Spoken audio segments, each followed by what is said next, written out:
Future center ng Warriors at pagbabago na mangyayari sa Lakers, yan ang ating pag-uusapan. Final seconds. Bryant for the win. Bang!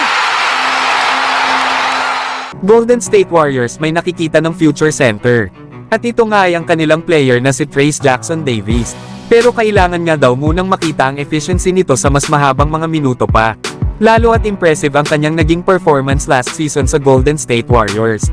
Nasa kanyang ang rookie season ay nag-average ito ng 7.5 rebounds, 1 assist at 1 block per game sa loob ng 68 games nito sa Warriors. Solid nga itong gumalaw na isang athletic center na kaya nga nito dominate ang paint both ends. Kaya nga rin ito ang gumawa ng score gamit ang mga post moves. Isa rin itong mahusay na shot blocker at ang maganda pa kay Trayce Jackson-Davis. Mabilis itong bumaba sa transition na nagiging dahilan para makakuha ito ng mga easy points.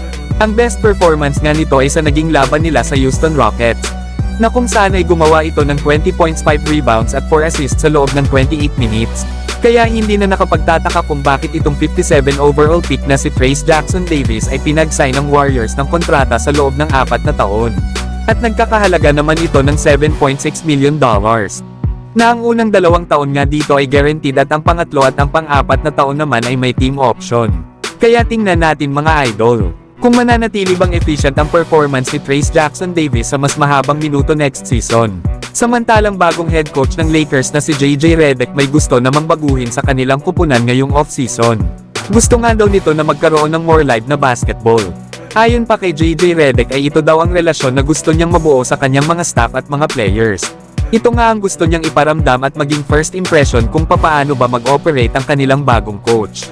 Kaya naman ay mas makakakita daw tayo ng more live basketball kagaya ng 1-on-1 at 3-on-3. Lalo at sa mga nakaraan daw na summers ay mas nag-focus daw sila sa mga individual workouts. Na hindi nga daw ito maganda dahil hindi raw ito isang competitive na gawain. Kaya mula sa pamamalakad ng dating head coach na si Darvin Ham, ay babaguhin na ito ni Coach JJ Redick lalo at siya na ang bagong head coach ng Los Angeles Lakers.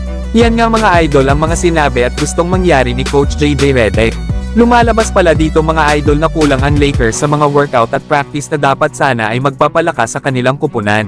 Kaya naman pala itong si Coach Darvin Ham ay humingi ng sorry kay Patrick Beverley, ang former player ng Los Angeles Lakers, nang makita daw ito. Na dito nga ay inamin daw ni Coach Darvin Ham na tama daw ang mga sinabi noong ni Beverley na kailangan pa nila na mag-practice palagi. Lalo at ayon pa kay Patrick Beverley ay hindi naman daw sapat ang talent lang para manalo. Kaya kailangan daw sana nila na magkaroon pa ng maraming pagsasama sa practice. Pero itong si Coach Darvin Ham ay hindi nakinig kay Beverley at ipinagpatuloy lang kung ano ang ginagawa nila.